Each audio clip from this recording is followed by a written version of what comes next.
Let's talk about it. Let's talk about it. Today, we have Marxism as a prevailing global power. We have most all globalist affronts, globalist entities, the real powerful ones. They're all Marxists. We have most ethnic communities that are all in on Marxism. Why? Why? We had Frederick Douglass, who taught us a lot of profound lessons, and Malcolm X, who taught us profound lessons and ideas about Marxism, actually. So, in this segment, we're going to talk about how Marxism and Karl Marx was completely rejected from those who actually went through some things and understood some things that we have no clue about. That would be the notable heroic characters, Frederick Douglass and Malcolm X. So let's get into it. So, first of all, you have to understand that a lot of what I'm talking about is actually in my book, Revealed, the archetypes of American politics. Okay, so this is all broken down there. So let's talk about it. So, first of all, we have to understand why we have to go here. Why do we even have to denounce and proclaim that Marxism is just it's a failed ideology, and it's toxic, it's poison. We have to do it because there's so many around the world that are all in on it. Those who have an overlord idea are all in on Marxism because for them it's power. For them, it represents an ideology that will bring about planned economies and the ultimate control of power over all people around the world. So if you're an overlord, if you're a billionaire overlord, you're sitting at the tables in Davos and you're sitting with Klaus Schwab and Noah Harari and all these other guys, who and IMF and World Health Organization, all these globalist entities. Yeah, Marx is cool because Marxism is going to allow you with your totalitarian control. Marxism is authoritarian by nature and totalitarian in its final precise implementation, that being communism. So so what we have to understand though is there were those who we actually highly esteem as thoughtful, and those who have gone through some stuff, and who were heroic and who were statesmen, and especially heroic statesmen for ethnic communities and especially blacks. Um, and yet, in this day and time, we seem to either have forgotten or we completely ignore or we just are ignorant to what they have said about Karl Marx and Marxism. So that's why this segment is so very important. So I'm going to ask you to please tune in, listen to the whole thing, share, like, subscribe to the channel. There'll be more like this. So here's the deal. Um, Malcolm X came up with these caricatures, these overlays, these analogies, if you will. These are pathologies that actually drive actions and intentions, and especially as it relates to economies and American politics and that kind of thing. And he said overlords are the ones who actually have the power.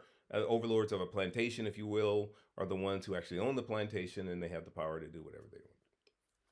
Then you have your plebes, your basic slaves that work under the overlords, and those who Malcolm X characterized them in different terms depending on their role on the plantation.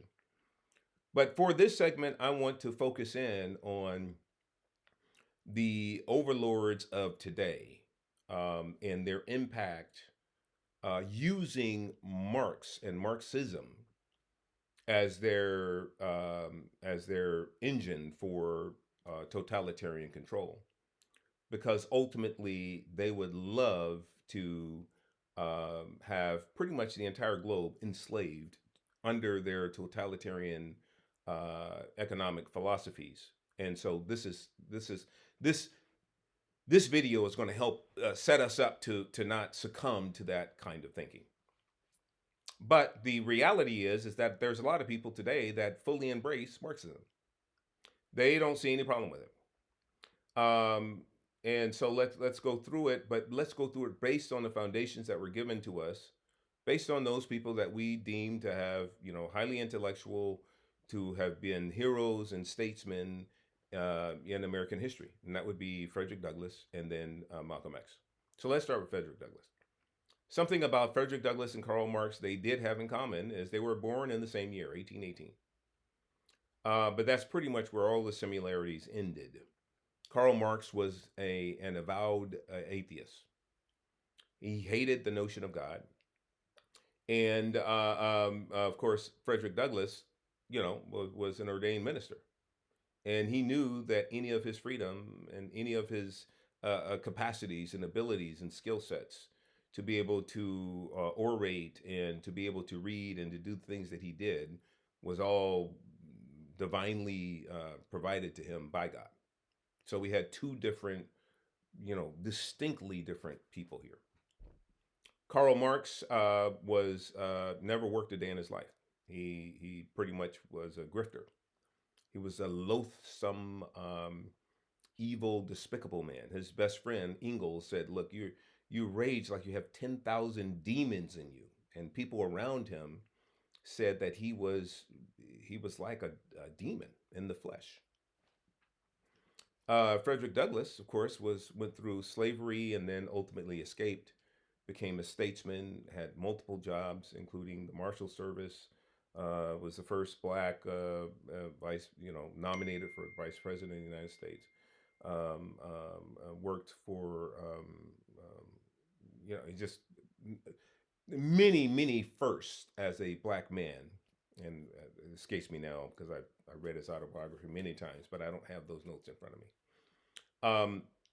But he was profoundly productive. And then, of course, he started his own newspaper, printing, publishing business, North Star Publishing, and became profoundly successful. He was an orator, he was a thoughtful person, and his writings to this day inspire people around the world. So we have these two distinct characters. Now, Marx, knowing that slavery was raging in America, had no regard for slaves. And that's fundamentally why Frederick Douglass had no regard for Karl Marx. He actually disdained Karl Marx and his economic philosophies. Why? Because he says, look, Marx is only concerned about collective union, workers of the world unite kind of thing, with no regard for people who are actually doing free labor via slavery, chattel slavery in America. He had no, and Marx was asked about that a number of times to weigh in on slavery, and he had, slavery, that's not a real issue. His real issue was, hey, unionize people, get collective action within workplaces, and let's run this thing. And so Frederick Douglass said, look, he's this guy is a miscreant. He's never worked a day in his life. He doesn't understand how things work. He's a fool. I have utter disdain for him. This is what Frederick Douglass was indicating in his writings. And he says, look, we want black men, we want the black community to be freed so we can pursue using our God-given skills, talents, and abilities and achieve our own businesses, our own lands, whatever it is we want to do. And obviously Marx was all about totalitarian control, which would have prevented that. To this day, Marxism is all about socialism and communism, both collective ideas, collective economic philosophies that really, put a clamp on how far and how much and how capable you are to achieve anything. Fundamentally, it's wealth redistribution at its first phase in socialism, and then it's complete totalitarian government control over all means of production in its communist iteration.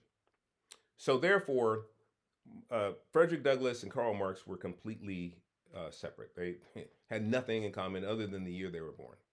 And what I want us all to remember is Frederick Douglass uh, sniffed him out early and said, this guy's a charlatan, and had utter disdain for him and said, there's no way that blacks can actually achieve all that God would allow them to achieve if you were under such systems as Marxism.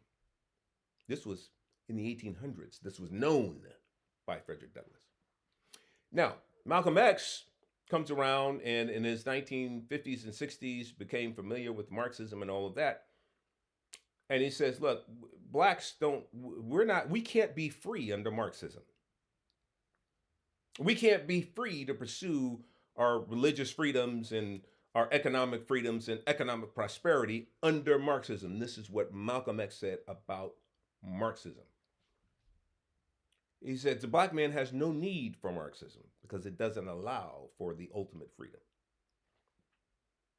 So you have two notable statesmen, highly intellectual, highly competent people in black history that had utter disdain for Marxism and Karl Marx. And yet we today, are we going all in? Oh yeah, let's do some socialism, baby. Come on, man. Really? When are we going to learn the lessons of those great men who came before us, great men and women, and utterly despise these types of economic philosophies because of how they would prevent the ultimate human flourishing within the black community? That's the message that I want to send in this video, and I'm going to ask that you subscribe, share, and that we get this message out. We have got to finally learn the lessons that Marxism is not our friend. As a matter of fact, it is the ultimate demonic, devastating control for the world globally that's currently trying to be implemented. And we actually did well in this past election that we're stave it off for at least a period of time. So we do have time, but the way that we'll stave it off permanently is if people understand all of these schemes to ultimately prevent human flourishing and unlimited human freedom. Marxism is the mechanism that prevents that. So let's learn from those who actually knew some stuff before us, went through some stuff before us that we can't even imagine. And let's reject Marxism wherever it exists. Anybody that's progressive, anybody that's leftist, anybody that's Marxist, communist, socialist, we need to reject. Hard stop, baby. Now, if you say, fine, they felt the way they felt, but I still want to be a Marxist, that's okay. If you want to label yourself what Malcolm X would label you, meaning that you are perfectly fine with working for an overlord, a totalitarian global cabal, and you feel perfectly fine working in accordance with their plans, you, by definition, are a house Negro, and you're embracing the house Negro pathology. So if you say, look, Kev, that's me, okay, that's fine. We see you. We see you. Go on, do your thing. But as for us, we want to be free. So we're going to continue to fit the pathology of Malcolm X, Frederick Douglass, Harriet Tubman, Sojourner Truth, and so many others that escaped the plantation. And we're going to be in the field. We're going to be the field Negroes. We're going to operate under that pathology because that is the only pathology that sets us free. So that's the difference. I hope this will help and inspire and give you some better understanding. I would encourage you to get the book. It's all footnoted. Everything's there. They're perfect. Their commentaries, their remarks on each other and all that. And do your own study and learn some stuff about the diabolical, demonically possessed Karl Marx, and learn some stuff about the heroes and statesmen of Malcolm X and Frederick Douglass. God bless you. We'll see you next time. Stay tuned. Subscribe, like, share, baby. Come on. Let's do it. See you next time.